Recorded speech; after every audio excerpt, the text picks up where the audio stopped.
In this video, you're going to see a simple lure change that took me from complete failure to a successful beach fishing trip. I started out with my go-to lure, which is this 4-inch Mulligan paddle tail in the Slam Shady color, rigged up on a 4/4 ounce Haas round-eyed jig head. And we're just casting right in between the troughs of the waves here, trying to get a snook.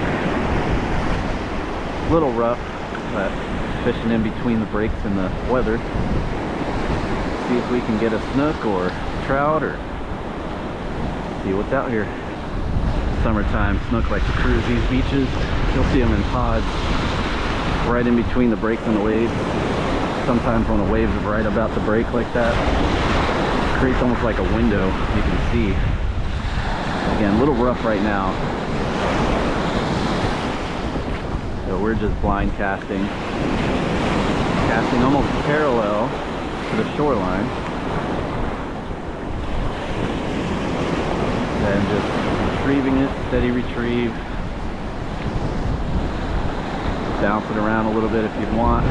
See what those fish want. Fish on. Not sure what we got, but we got something on that Slam Shady Mulligan. Could be a snook. What do we got? A little jack.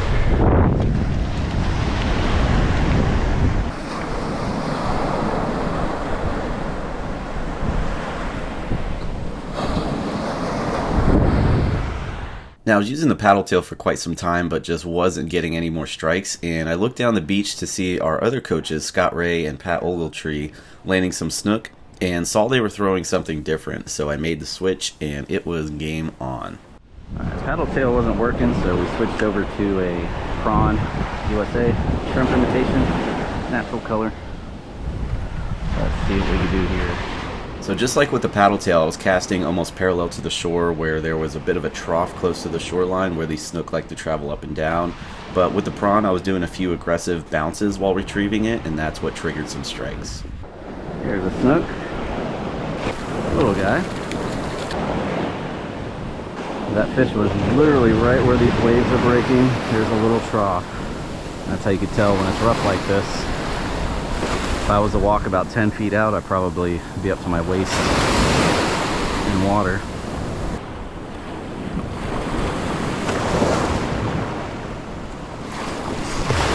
There's another one. Here's one.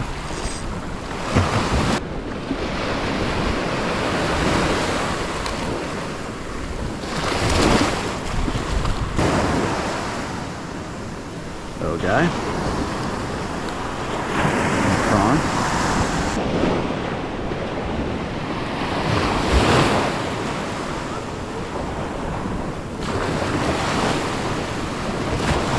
I'm doing some pretty aggressive pops. There's another one. Here's another one. Pretty aggressive pops with the prawn. It's a little rough. Oh, there he goes.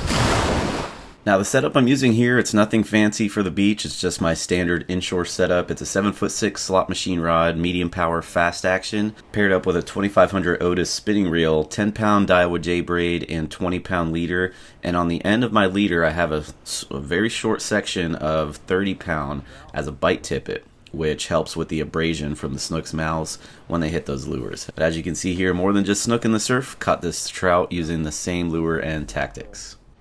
Surf trout. Now, if I was out here by myself, I probably would have just stuck with the paddle tail and hoped for the best, but having some other people around throwing different lures was a big game changer for this trip. That just shows the power of networking and community in the fishing world, which is also a big part of our Insider Club. If you want to start catching more fish, meeting like-minded anglers in your area, anywhere from Texas all the way up through Maryland, be sure to check out our Insider Club at saltstrong.com. In addition to that, you can save a ton of money on exclusive discounts on our shop page and all the tackle and gear shown in this video at fishstrong.com. If you have a favorite lure you'd like to throw in the surf, we'd love to hear about it. Drop a comment down below.